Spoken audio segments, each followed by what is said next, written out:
Hello, I'm Dalia. And I'm Alma. This is Nightmare on Fifth Street, a horror movie podcast. Did you hear of the nightmare on Fifth Street?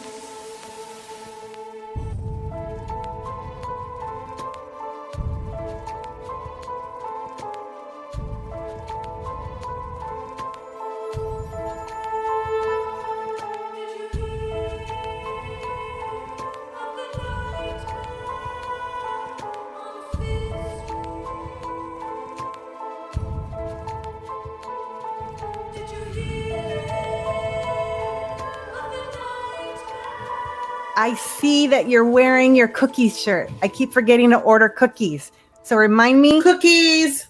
I think 3 more for cookies. Remind me, send me a text later that I have to order the cookies because I keep thinking about it every day and I keep forgetting. So Alma's children, 2 of her children are in the Girl Scouts and they sell the shit out of those cookies. They're like fucking rocket. Don't you guys rock it over there? Yeah, I'm like, we used to do so much better like 2 years ago. And the last 2 years, we are just doing like low key. Like we're low key. And the advertising is just like, it's on my shirt. You want one? Okay, here you go. But we used to set up so much. It was like, it consumed because it's like, I got 2 kids. And the year before last, they sold 1,500 boxes. And then last year, I think we only let them sell 300 because we only did delivery and drop off because we're only doing delivery and drop off. Okay, gotcha. So it's harder. It's harder when you're only doing that because I don't want to be, getting cooties. No, yeah, and also even if like you did it in a very specific manner that eliminated that threat of or whatever, it's still allowed to deliver in person. I wouldn't want to do that. It's just like and it's good because the high school sells really good, and there's only my oldest doesn't have any competition, so they just take the cookies and boom, they're just sold. Hey, you got cookies? Okay. Well, my favorite are, I'm very cliche or very stereotypical, whatever you call it. Thin Mints. Thin Mints are my favorite. Thin Mints. Put them in the freezer. I know. And then the how do you pronounce it? Trefoil? The butter shortbread. Oh, shortbread. Cookie. They're different. They're named different in the north from the south, and up north of the trefoil or trefoil. I'm not sure how you pronounce it because it's only one E. And so they have different names. But every time someone says Samoa's, we know that is caramel delight down here. But I've never even seen a box of the other kind. I've never Samoa's? seen them. See, I was introduced to Samoa's because I lived in the north, and so that's how I knew them. So I didn't know that down here. So I got really confused for a while because I'm like, are these the same? But see, the kids know what they're called because when customers ask, they'll automatically know. Like Do-si-do is something else, and all ours are named like what they look like. Caramel Delight is a caramel chocolate cookie. Okay. I didn't even think of it that way. Yeah, shortbread, exactly. Peanut butter sandwich, peanut butter patty. It's just they're just like what they look like, I guess. So that way But up north they have funner names and. Cookies are always fun. I like to wear Cookie Monster shirts during cookie season or cookie shirts. I love that. And just like want cookies. I got cookies this way for cookies. Obsessed with cookies. But anyways. Okay, yeah, so we're supposed to be talking about a movie here. I'm sorry, I derailed the conversation. This is so funny. I haven't had time to watch. And I promised my family to watch certain things at night, but I haven't been sleeping good. So I had to watch this right now. Like I watched it. I've never done that before. So it's fresh. Oh, I love that. We watched May from 2002. I thought it was a different, I don't know why. I thought it was, since it was a person's name, maybe it might be fancy spelling. I didn't, because it's kind of plain, but no offense. But I just thought for some reason I was trying to make it fancy. I was like, that could be intentional too. That could be intentional as we get into the story, Ordinary, yes. Yeah. I get that. And so I rented it. Did you rent it? Because I didn't even bother looking where it's at. I rented it, but it is free in a lot of places. So if y'all want to watch it, if you still haven't watched it, it is, I like to say Tubi, but it's Tubi. It's available on Tubi and all those free places. So okay. That's cool. Yeah. Well, we don't got time for commercials. I didn't today. So I just rented it. Okay, so I'm a little spoiled and I'm the same way. I'm like, I don't have time. In general, even if I have time, I could have all fucking day doing nothing. I still don't have time. a grown up. What are you using your adult money on? Renting movies and buying cookies. I love that. Okay, Alma, when did this movie come out? Who wrote it? Actors, all that good shit. All right, this movie is from 2002. It's an American psychological horror film written and directed by Lucky McKee in his directorial debut. Another directorial debut. I love that. It's starring Angela, and I apologize if I'm saying this wrong, Bettis, or is it Betts? I'm not sure. Bettis, Bettis. Jeremy Sisto from Clueless fame, Anna Faris, McQueen, and James Duval, a random little part. The film follows a lonely young woman traumatized by a difficult childhood and her increasingly desperate attempts to connect with the people around her. Okay, so I'm going to read you the little summary that I saw, which is different. It's funny how you can see all these different, they all tell a different part of the story. A socially awkward veterinary assistant with a lazy eye and obsession with perfection descends into depravity after developing a crush on a boy with perfect hands. I mean, that's straight up. Well, that's why we have so many writers, so we can find, and that's why I was looking too on Rotten Tomatoes, and I found one great review and another review because they're so opposite and opposing views that it's like, yeah, that's why we all can write. Let's hear what you have to say about it, and we'll get into what we think about it. Okay, so you said you haven't seen this movie before. No, I had not. Okay. I didn't know this was a horror movie. I honestly have seen it pop up 100 times, and I just didn't get that vibe from the synopsis I read. I thought it was like a crime thriller, you know, and I'll mostly skip those. So yeah. Oh, really? Okay. Well, I'm into those, but yeah, I this movie I had not seen before that I'm aware of. It didn't look familiar as I was watching it, but you know me, I can rewatch movies over and over thinking I've never watched it before, and then so, anyways. But first thoughts, I fucking loved it. I'm sorry, I'm going to say it again. I fucking loved it. There we go. I loved this movie. I can't wait to get into it. It has Anna Faris, who I fucking love. And okay, I'm going to say one thing real quick, because in the fucking credits of this movie, at the very end, they say everybody's fucking name, including the fucking kids that were in the movie for 1 minute. At the very end, they say Anna Faris' name. Hello? She should have been like the second name in the fucking rolling credits. Why was she at the fucking end? Disrespecting Anna Faris. Throw another fuck in there because Dalia didn't say enough. So we'll start where the movie begins. May Kennedy is a woman in her mid-20s who suffered from a troubled childhood due to her strabismus, lazy eye. She has very few social interactions, her only true friend being a glass encased doll named Susie, made by her mother and given to her on her birthday. She says, if you can't find a friend, make one. May works as a vet assistant now in her 20s. Her optometrist fixes her lazy eye, first with glasses and then with contacts. And May becomes friends with Adam, a local mechanic who she has a fixation on with his hands. Okay. Yeah. Dalia said she liked this movie. I didn't like it. 3/4 of the movie. Yeah. Okay. I couldn't get into it. But I liked it at the end. The two. Okay. That's why I was like, let me preface this with the first part, because I didn't think they established why she was so lonely enough. Ooh. They cut out. They had something. Okay, Dalia will add to that. Okay, I'm sorry, this wasn't established enough for me watching this. I was wondering, why is she acting like she's never encountered human beings before, as if she had just come out of a basement for the last 12 years? I'm not trying to say that in an offensive manner. No, I but honestly, I got the feeling more like if they had skipped the mother-father beginning, that maybe she had been raised with no human interaction other than parents and then was released out into the world. That's how I felt like, you're free now. You're an adult. You can go out, that we've kept you sheltered and never interacted with people. I totally get that, because, and I also, I'm getting tired of seeing like these beautiful women being cast and then like, but you put glasses on her and like make her hair look greasy, and it's like, I wrote that. She's so weird. And it's like even weird because like people look at her and be like, oh, why are you looking at her and scrunching up your fucking nose? There's nothing. You don't know she's weird till she opens her mouth and starts talking to you. So why are you looking at her and making fucking faces? I mean, it was giving too much she's all that vibes. I'm unattractive because my hair is messy. and I wear glasses.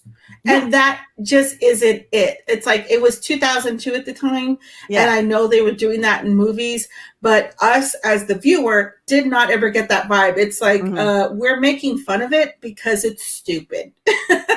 we're not conventionally unattractive just because we wear glasses. Okay. Yeah. I never got that.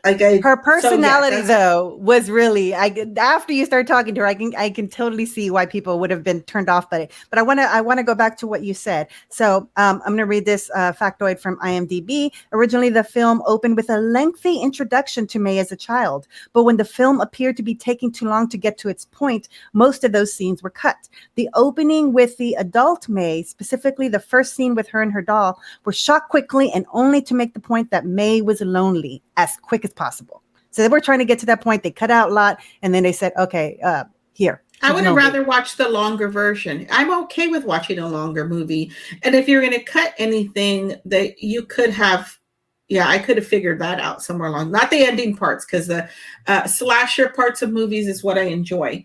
But yeah, I just didn't get it. I didn't get it. Also, nobody seemed abusive to her or anything. A little eccentric. I was like, they should have gone a little bit. They could have had something even more. Remember Sleepaway Camp and the intro, and the aunt seemed like, I don't know, she embodied that role as, oh, I'm scared of that woman. What has she done to these children? I got that vibe right away. Yeah. And her mom and dad, I didn't get that vibe. No, other than the mom was just like, she seemed very like a perfectionist, and that's where May gets that from. And then the father seemed to just, what did he do? Like roll his eyes and like shake his head when he saw the mom. Like when she was gifted the doll. Well, exactly. Then you never see him again. But when she was gifted the doll in the beginning, mom says, "Don't open it. You can't play with it." And I'm of the side of like, I know people are collectors, and they're like, "Don't open it. Don't open it. Don't." I want to play with shit. So I can see how frustrating that would be if you're given, especially that doll was beautiful. I fucking love that doll. Not as awesome as that bunny from the other movie, the Caveat. Oh yeah, from the Caveat. But this fucking doll was awesome. Nice. Yeah, I like that. I thought it was going to be a possessed doll movie too. I kept waiting for it to wake up.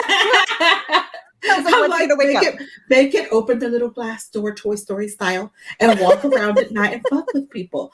But that didn't happen. Okay, so then the parents disappear. They're not seen again. Bye-bye. Are they alive? Are they not? It's like, but she lives in the same home. Is it the same house? Oh, I didn't know. Yeah, it's the same house.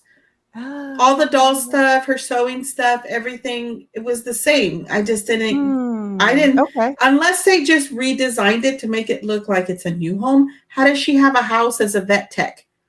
Okay, you just couldn't, I'm sorry, a big house? I don't know. She seemed to have a house, period. And I don't think in 2002 we could own homes with just one job. I guess I just figured that she had a side gig of like sewing. I don't know. She did say that. She did say that in the movie, but she had at one point a shirt that looked like it was inspired by Sally from Nightmare Before Christmas. I love that. That was cool to me. A lot of the clothes that she wore seemed to be very patchwork, which I fucking love. And that comes into play later, at the end. But oh my God, I loved what she was being dressed in. Again, I wouldn't fucking look at her and say, "Ooh, weirdo." I'd be like, "Oh, that's awesome. What are you wearing? I love that shirt. I love your glasses." You know me, I'm always telling people I love their glasses and shit like that. But anyways, go on. Okay, so May, as we mentioned, Adam is the man of her dreams, but not really, because she's kind of like, what is it special about him that she's attracted to? I like with her. The homies. Oh my God, you should gonna sing that.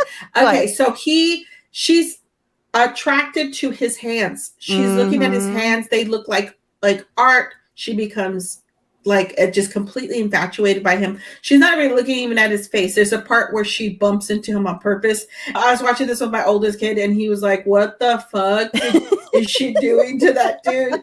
That's stalker behavior. Okay, you can't be putting your body parts on other people's body parts. That is without consent. But he was like, absolutely not. Hey. Well, here's the thing too. So you were talking about how you didn't like it. I did love this movie, but a lot of it in the beginning I had to watch through like my fingers because I kept covering my face. Cringe. I can't do awkward cringe. You know that. And there was so much of it in the beginning when she was interacting with the dude.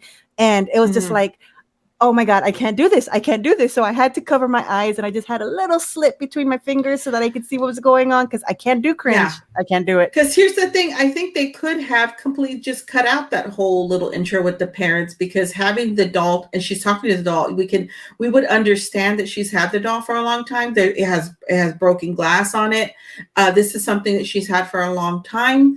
You could have just cut out the intro of that because then the whole time I'm questioning, why does she not know how to talk to people? I understand that by nature, I'm very introverted. I cannot just walk up to a stranger and talk. I'm awkward as fuck. Yeah. I'm like, yeah, what do we talk about? I'm just but because they put that intro in there, I wanted to know why was she putting her body part on her face in this dude's sleeping hands. I was just like, what? Because I just think like that little part. But anyway, so they start dating.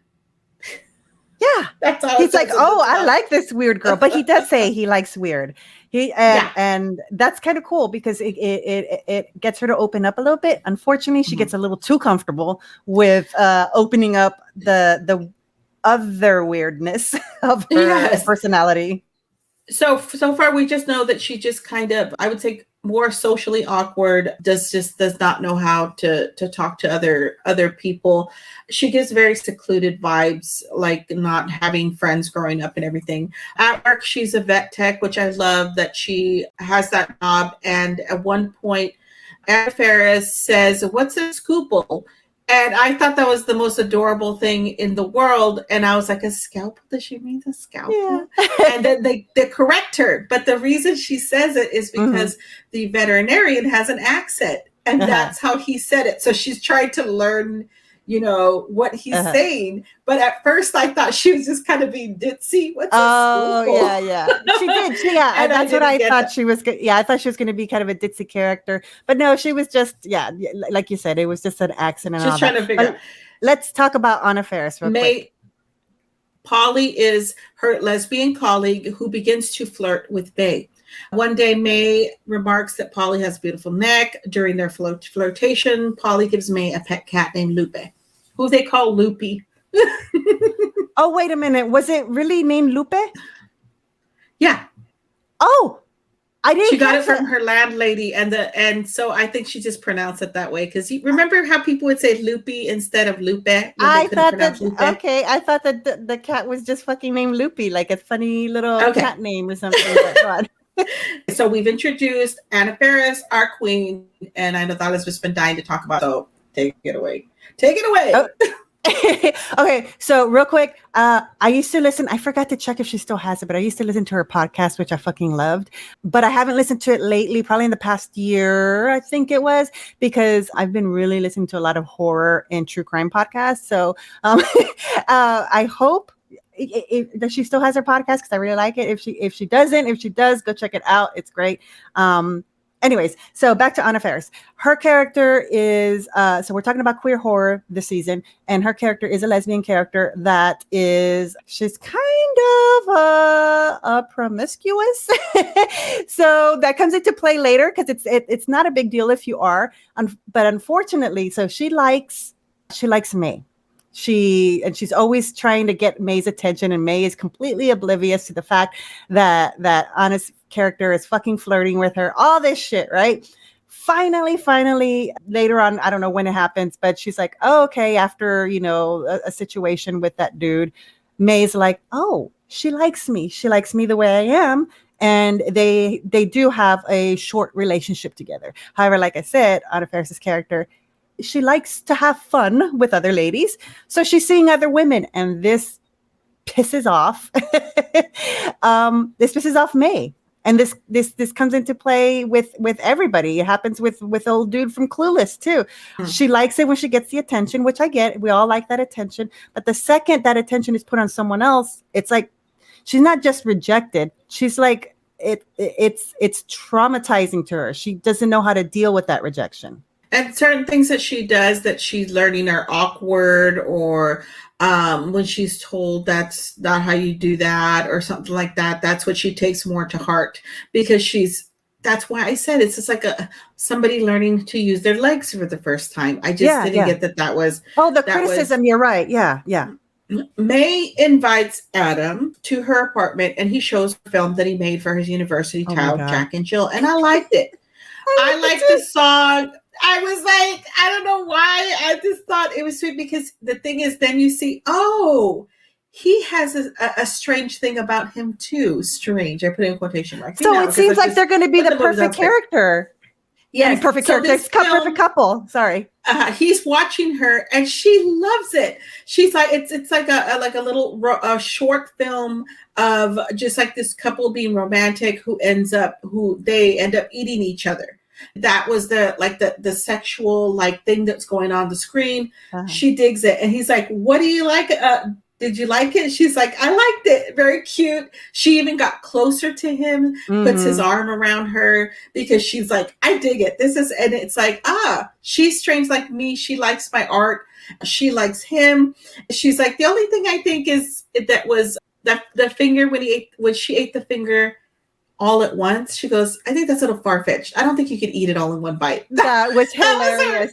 I loved it. I love that part because throughout the whole movie, she's smiling. And then, that part that you can't eat the finger all in one bite was great. Because then that's when he looks at her kind of like, But May becomes aroused by the cannibalism in the film. And during an intense makeout session, I like the way they said that, makeout session. What year is this written? She bites Adam on the lip and he bleeds. And disturbed, he abruptly leaves. They're in her house here. She had him come over. He doesn't think anything strange up until the point where she bites him and she's rubbing it all over herself, his blood. And he's like, "No. I like that." He was like, "No, I don't like that." Yes. And he was just like, "I'm going to leave." But she didn't understand that he was saying, "That is just, no, I'm bleeding. I don't find that to be something I'm attracted to.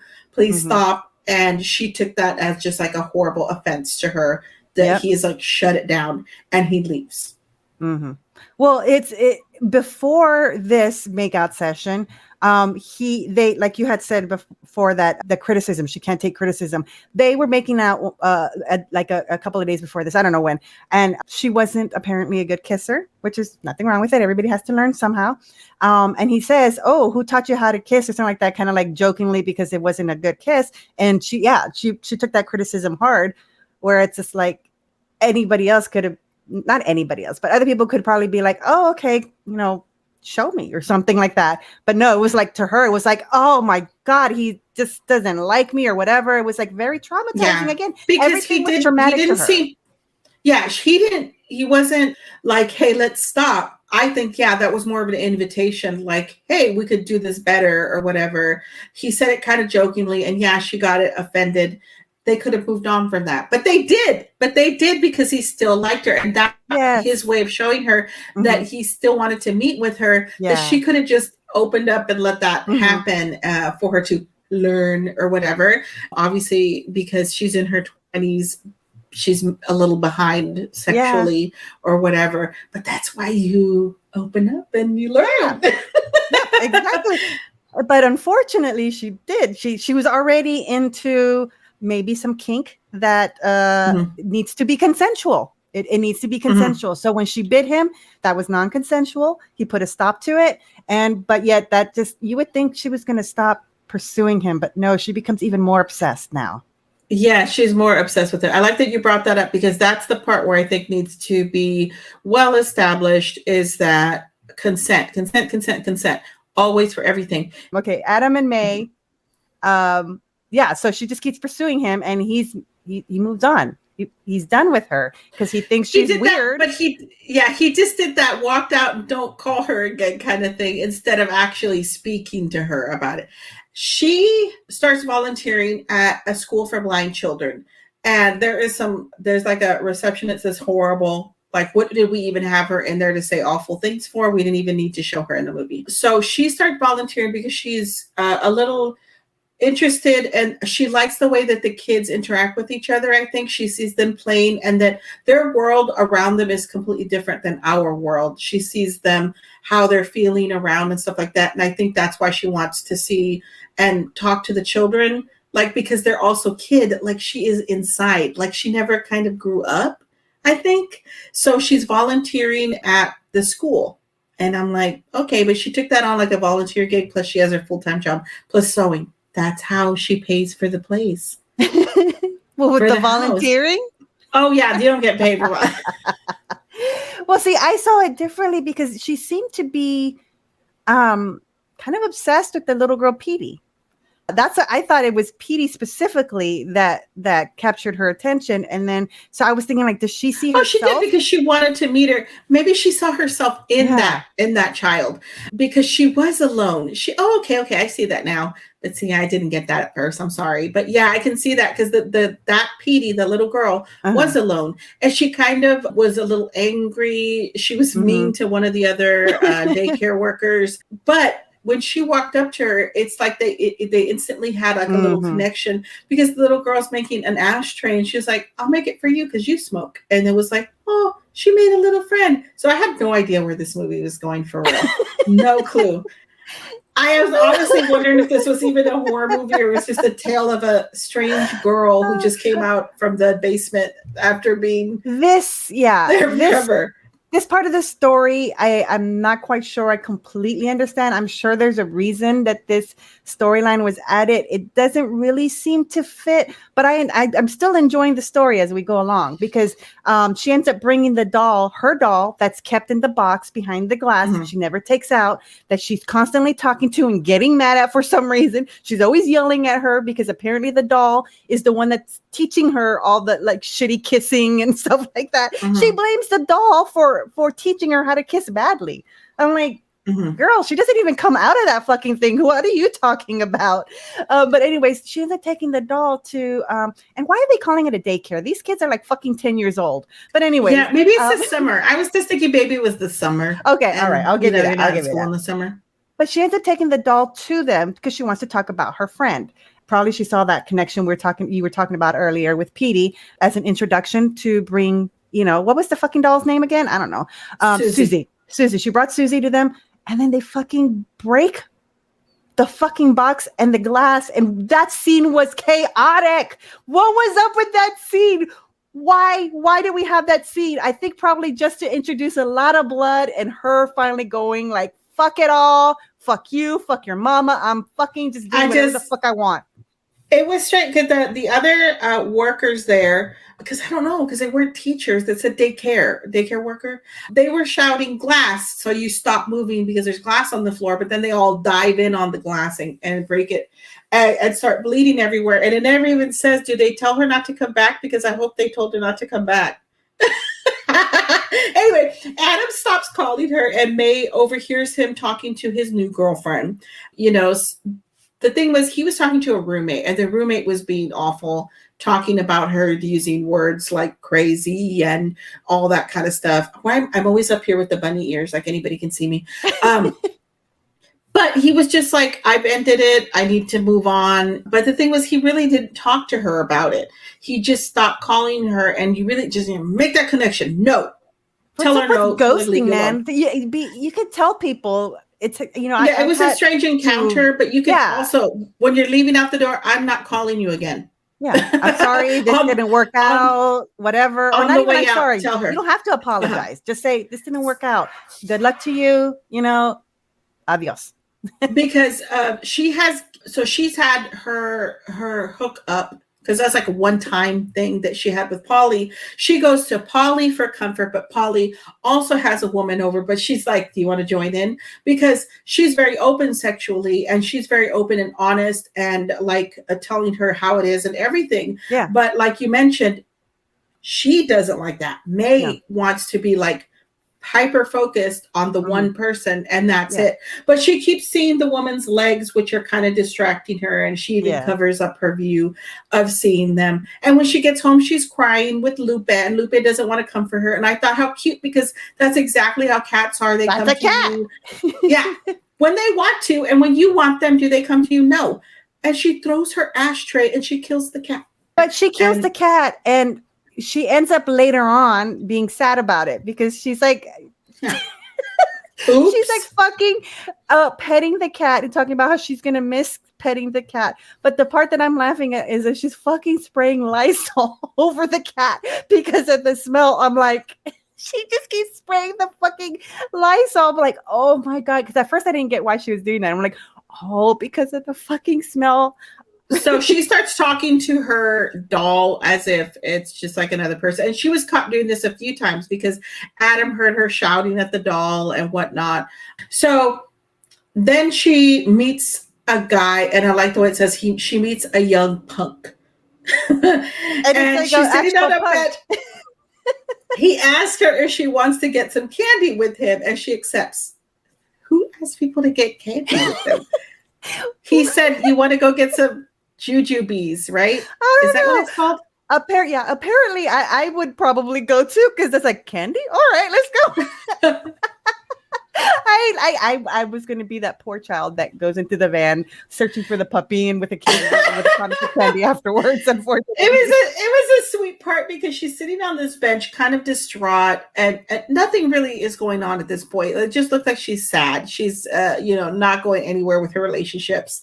And then insert this man who shows up, and he's like, "You want to get some candies with me?" But she takes him to her house. She lets a stranger in her house. And he does buy the jujubes, and he says, like, I can live off them or whatever. But she lets him in because he has this tattoo in his arm. She likes it. Like, she's staring at his arm. So you can see that she's like, ooh, new person. And he's like, I'm really, really hot. Can I take off my shirt? And oh my God, your shirt is full of holes. He takes off his shirt, and then he's like, do you have any ice? I can cool off my nipples. Shut up. I love that. I fucking love how they fucking did this. So he goes up to the freezer, and he's going to open the freezer, and she yells, freeze, like the command you would give a small child when you tell them to stop moving. And he's like, what? And he opens the freezer, and that's where she has her dead cat. And he's like, that's it. What the hell is going on here? He calls her awful names. She ends up stabbing him and killing him. Okay, can I say something real quick? Because is it bad that when I saw this scene and she opens and the dead cat's in there, I was thinking like she could have just told them the cat died and she doesn't have time to bury it yet or take it to whatever, and that would be totally plausible, and I'd fall for it, and then I'd be murdered, somehow later. But that would make sense. But that would make sense. I need to check on you more. But it would make sense. It would, because you say, I can't take it to work to get cremated until tomorrow. Boom! Instant fucking... Who can't think of that lie on the fly? And that's why I'm going to just check once a day on Dalia. I wonder, would I know you've left the house? So I know you're not bringing strangers home. Okay, let me talk about this scene real quick. A little trivia about this. The scene where Blank and May meet, his name was Blank, was a reshoot. In the original scene, May was not cold and vague, but angry and insulted people as they walked by on the street because they were sitting on a bus stop bench or something like that. So she was just kind of sitting there, kind of like shut off and like really talking to anybody. But in the original scene, she's yelling at people, which is kind of funny, but also doesn't seem like her. So it's a good thing they changed that. And the scene ended with the two of them in the park. That scene is still in the film, but entirely replaced and re-edited. It is now the scene where Adam and May meet and have their final talk in the park. The scene is told only through close-ups with both May and Adam glancing off camera. They were originally looking at Blank, who was sitting beside her, but he was edited out. Yeah, so hopefully that makes sense if you have watched it. If not, then that totally didn't make sense. I kind of like the idea of her sitting there and shouting at random people on the street. Oh, it's fun, but it doesn't seem in character with her yet. No, not with her. Not with her. And okay, so I would think maybe after she killed the dude, she might be in the mood for shouting randomly. Because at this point, she's thinking to herself, I need more parts. So on Halloween night, okay, she had called Polly, and at one point, when she was at work, she was measuring her neck specifically. Oh my God. Yeah. I mean, really? Yeah. And Polly's, I'll say side piece, her side piece, which she says it's just around because it's her body. She loves this woman's body. That's why she still like keeps her around or whatever. But she says she likes May. Like she doesn't want to give up what she has with May. But she tells Polly, I have your blouse. I'm going to bring it to you. So on Halloween night, she does the whole Pretty in Pink scene where she's cutting up all the dresses, but like horror movie style, and makes herself this badass dress.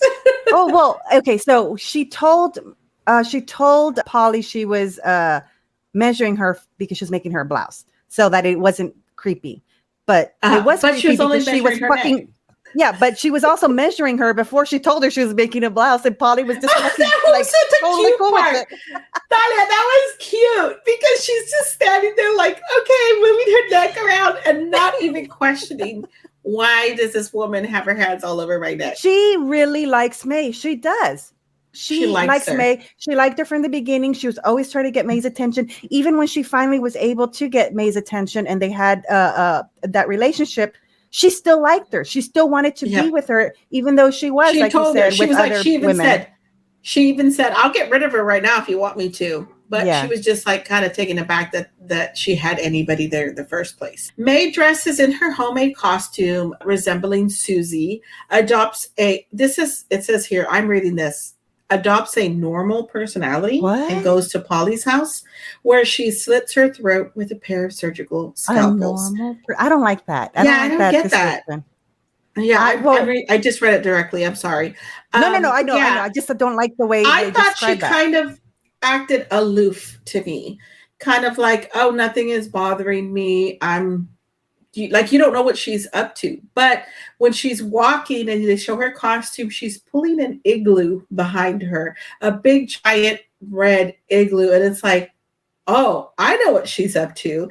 And at work, she stole some scalpels. And it's like, I know what she's headed over to do. So she goes over and she's like, are you going to show me my blouse you made me? And that this is where, and inserted the trigger warning from before, because she was harming herself. She was cutting herself with a scalpel on her finger.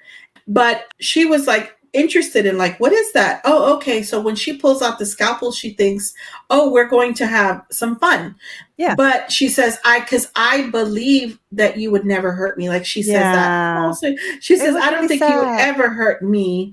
But she does it. She slits her throat and kills her. And really then when the other woman shows up, Ambrosia, that was her name, Ambrosia, I always want to say it like that, shows up, she has a short skirt because also remember, May loves her legs. Remember, she just kept looking at her legs. Mm-hmm. So this woman, you can see all her legs.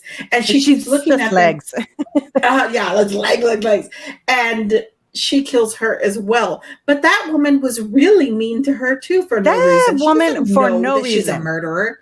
Yeah, she doesn't know she's a murderer. She kept calling her weird.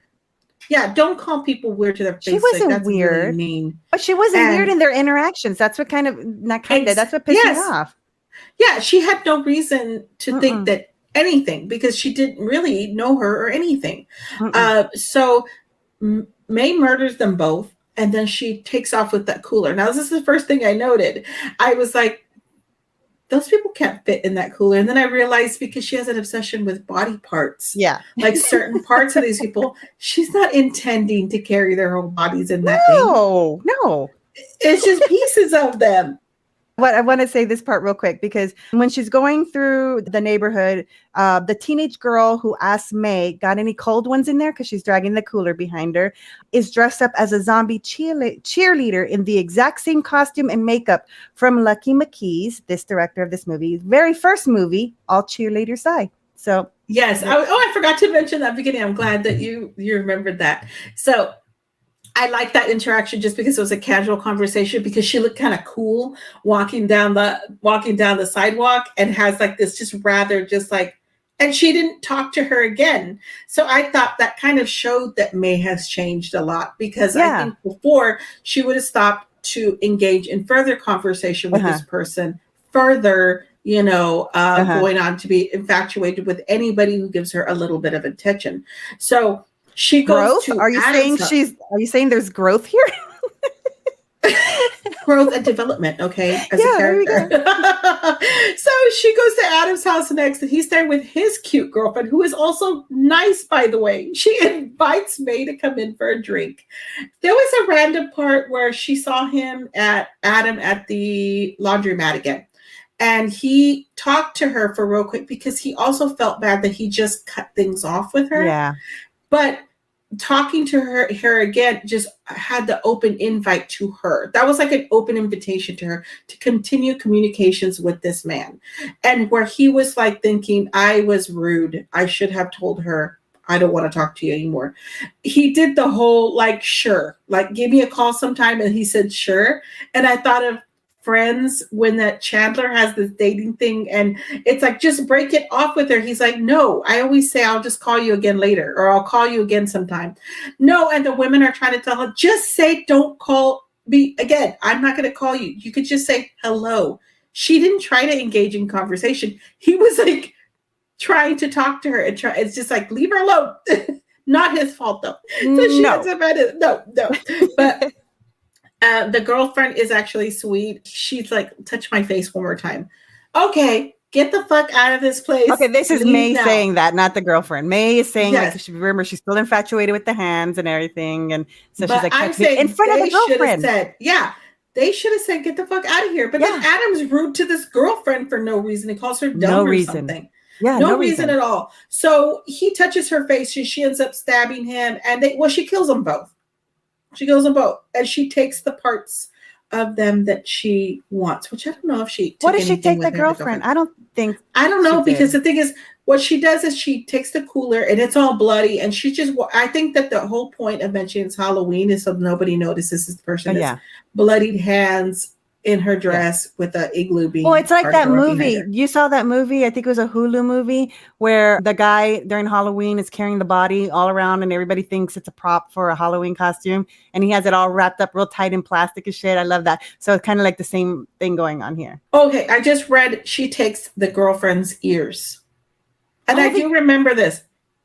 I saw that. Okay, so she sews up all the pieces of the people at home and makes them like a patchwork kind of doll. And the ears, now you remember Dalia was saying, because she didn't have a head. She only took ears and made like a stuffed doll head out of clothes and stuff.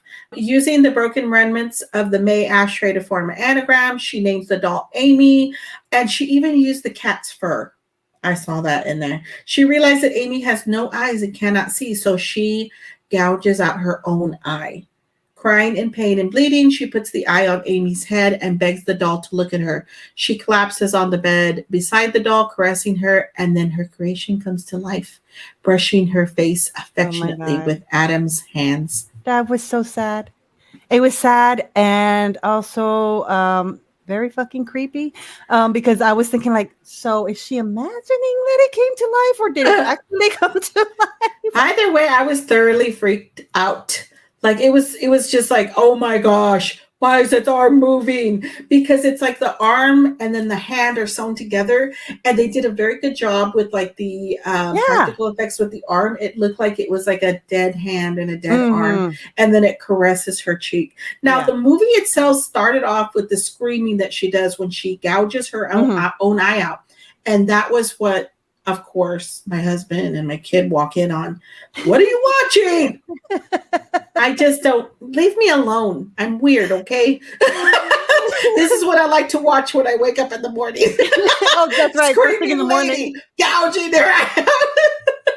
It wasn't for me. It was first thing in the morning. Okay, so her creation looked very interesting because, like you said, they did a really good job because it was obviously a real person laying there, but they did a really good job of trying to make it look like it was these pieces of other people. So when you said the arm looked like it was that the hand looked like it didn't belong to that arm. So when the hand came up at the end and was caressing her face, whoever acted that part out did something with their hand that made it look totally disjointed and really fucking creepy when it was caressing her. That I'm like, that person just with their hand was creepy. How did they do that? I don't know. They did something weird. I mean, rewatch it if you watch this movie, go back and just it was doing this weird thing when it touched her. I'm like, the hand looks dead for real. The hand looks like the bones are broken. Something's wrong with that hand, but it was a hand. So like I mentioned the beginning, I wasn't getting it, but I liked the ending.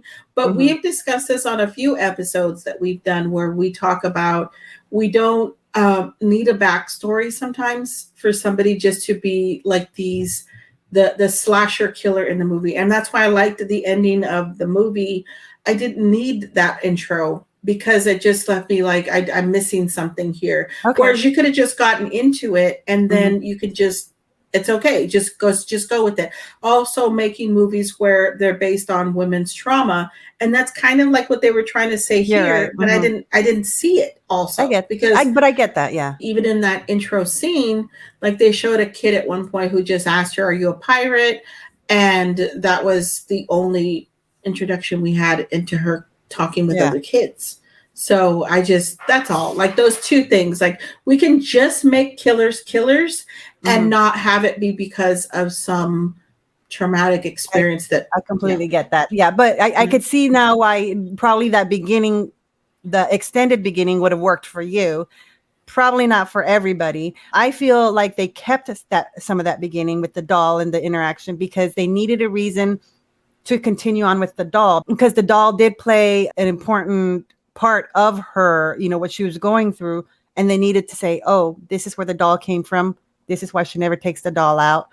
But as you notice, the glass on the thing is continuing to crack throughout the movie as she is starting to kind of like, quote unquote, crack herself. She can only hold it in so much. She can only hold it in so much. And then slowly, little by little, these little cracks start to come, so where you could start seeing like her frustration come through. And because she held it in so long, that's why she ends up like totally just like going full on chef on everybody. Because she steals knives she stole that big fucking cleaver thing from the vet's office. It was like, what? I like it because at one point she was reading when Adam came up to her and was like, what are you reading? And she's like, about amputation. He's like, oh, is that for work? And she's like, no, just for fun. So she knows what tools she's going to need, because at that point she was already planning what she was going to do. So I like that. I talked about her character development, like she was growing and whatnot, but I found a review on Rotten Tomatoes that said something that I was like, why was I breaking down her character development and her growth? But it says, yet it isn't until May starts becoming Dr. Frankenstein that she gains real self-assurance, and suddenly Bettis' timorous mannerisms morph into a malevolent cockiness that at once empowering and scary as hell at the same time. That's at once empowering. And I was like, see, because I was like, I saw that moment when she was like, she was confident. She knew she was focused now. She knew exactly what she wanted. She went for it. I mean, isn't that what we fucking want? She's like, go get her, girl bossing. Okay. So that's how it ends. I just want to come back real quick to one last piece of trivia here. Blank, the dude that she meets out in the street and she brings back to her house with the dead cat and all that. When she comments on the tattoo, it's a tattoo of Frankenstein's monster. And hello, what does she end up doing at the end there? So yeah, that's like a little nod to that. Okay, so do you have a real world connection for us this week? Well, yeah, of course I do. Okay, because you made it seem like you're sitting there. I don't know why she does this to me. Does she not have one? This was a lot about like Frankenstein's monster, all of that good stuff. I ended up doing a lot of reading on Mary Shelley, and I was like, no, everybody already knows a lot about that. Interestingly, I was reading about just as a quick little thing to throw out there, Mary Shelley in the book, they never really talk about the lightning bolt being the thing that revives the monster, but in the movies it's just become iconic. So anyways, this is my real world connection. It has nothing to do with any of that. My real world connection is, I'm going to fuck up his name and I apologize ahead of time, but is about Sergei S. Brukhonenko, and that is a Russian doctor that was born in 1890, and it's all going to make sense at the end here. So I promise to stay with me.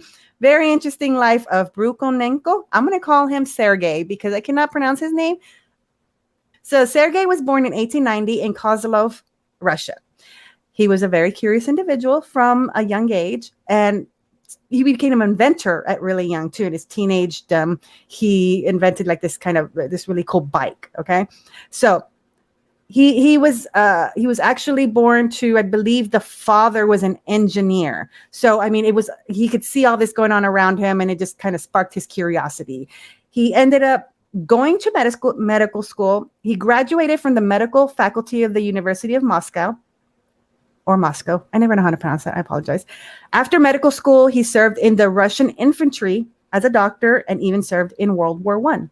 It was these experiences with him working out there in the war and seeing all the trauma and the injuries of people were suffering that they died from that really kickstarted his passion and his work in what eventually he would become famous for.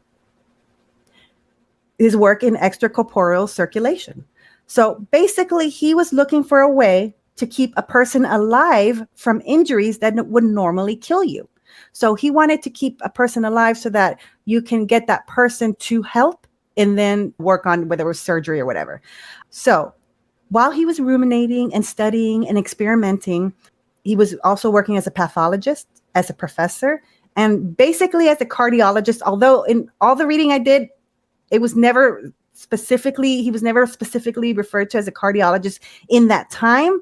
But when I was reading his work of what he was doing, he was basically a cardiologist. Now, this is where things get interesting, okay?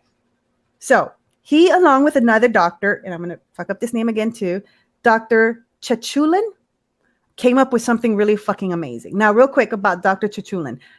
I looked up, I probably could have found it in other places, but I was looking up in like medical journals and just random articles, and I could not find this man's full name. He's only referred to as Dr. Chechulin in all the things that I saw, including I found Spanish language and Russian language journals and documents. All of them was Dr. Chechulin. Never did I see his full name. So I apologize to Dr. Chechulin and his work. I don't know what came of his work beyond this, but anyways, okay. Because after this invention that they both came up with is now really only known to be Sergei's work. So what did they invent? They invented, or they created this apparatus, this device called the Auto Ejector. This machine is basically will pull the deoxygenated blood from a body, from the person's body, pulls it into lungs that are no longer a part of the body. I'm going to get to that in a minute. The lungs oxygenate it, that blood, and then the apparatus helps push the now oxygenated blood back into the body. This is basically an ECMO machine. That's what it is. It's a precursor to an ECMO machine. So the animals, the lungs that I said that no longer are attached to a body, those came from quote unquote donor animals. So a lot of animal experimentation here. Sorry, guys. There's just, unfortunately, that's how he had to work out, or they had to work out if these things actually work. So this was being done with dogs. And I know that's sad because I'm looking at my 3 doggos right now and they're adorable and everything, but I couldn't find any real reason why. Okay. So early experimentation using this process and this auto ejector, they were able to keep an animal alive for up to 2 hours using this process, pulling out the oxygenated blood, the donor lungs, oxygenating, and then putting back into the body. Again, this is very much like an ECMO machine now, which is keeping people alive for months so that they can hopefully recover. Like today, we're seeing it used a lot in patients recovering from COVID. It's really interesting. And this experimentation that he was doing eventually led to processes that have saved thousands of lives. Okay. So Brukhonenko wanted to develop a way to keep someone alive long enough so that they could end up doing life-saving surgeries. And one of those life-saving surgeries that this kind of led to was open heart surgery. Very interesting. So he became really fucking famous. He was doing these experimentations with the animals, with the different donor organs. He was being studied. So his work was really being watched and written about and literally chronicled. I don't know why I said literally, but I mean, he was like video camera in watching what his experimentation with observers and all that stuff. He was a fucking genius, but a little disconnected. Like I said, his auto ejector, that kind of process was eventually used to perform successful open heart surgery on animals, dogs specifically. I think I saw like 250. That's a really good fucking number of experiments, whatever you want to call it, that were successful. So Unfortunately, his specific work and the things that he was working on never came to fruition with open heart surgery on people. Other doctors and other inventors and stuff like that were able to use a lot of what his experimentation was showing to eventually lead to those open heart surgeries, successful open heart surgeries on people. But his specific work, he wasn't able to carry it to fruition himself, because what happened? World War II. World War II happened. And what did that mean? There wasn't enough funding. There wasn't enough access to the donor things, donor animals, people that he would need to carry out these trials, these clinical trials, and no time. There was no time because World War II meant he had to work on actual things that were going on around him at the time, because you remember Russia and anyways, y'all know what happened in World War II. Okay, so what does any of this have to fucking do with the movie other than this is a really cool thing that this dude did? Okay, so if you were to look up Sergei Brukhonenko on Google, you're not going to find, you might, but the first thing you're going to find about this dude is not that about his auto ejector, okay? It's going to be about a really fucking freaky experimentation that took place in 1928. I'm not going to get into detail because y'all can look this up. And I know this is the whole point of the Real World Connection, but I can't do it because it's really fucked up. So this was an experiment that was carried out in front of, I don't remember how many observers, but in front of other observers, and was filmed. You guys, there's film out there. You can skip it. You don't have to look at it. Don't. You can read about it if you're still interested, but don't want to look at the videos. It's out there and it'll pop up when you search his name, where this is what happened. He revived a severed head of a dog.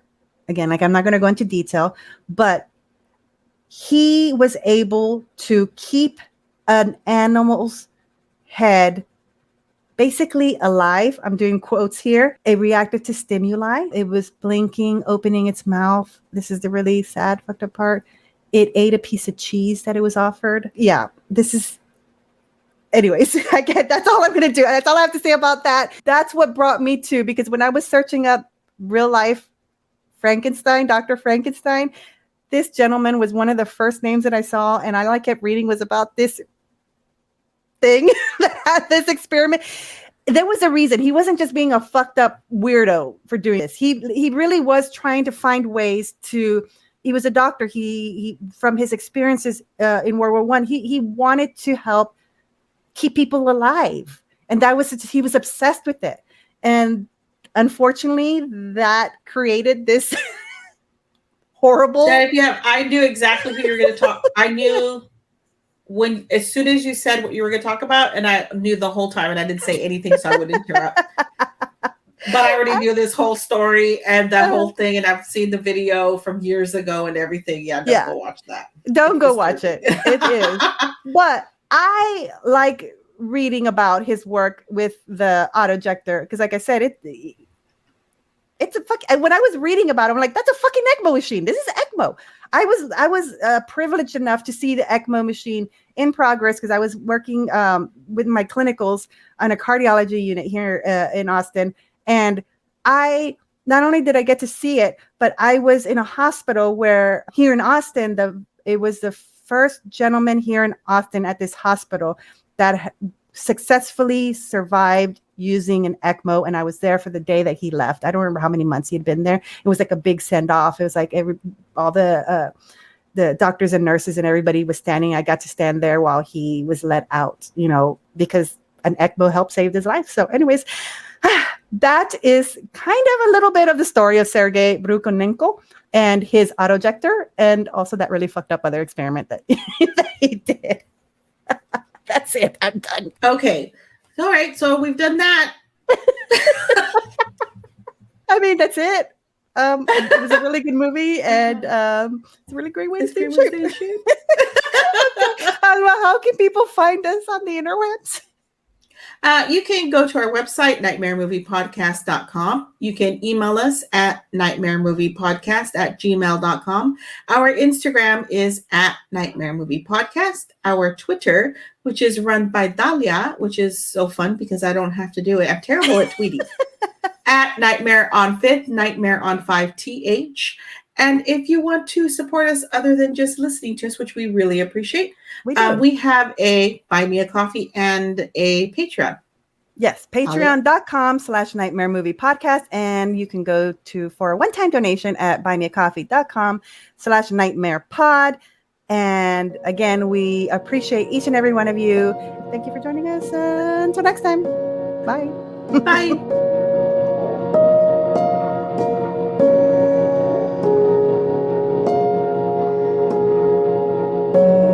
Thank you for listening to Nightmare on Fifth Street, a horror movie podcast. If you like what you heard, don't forget to follow and subscribe on your favorite podcast platform. Also, leave a review or share what movie you would like us to discuss.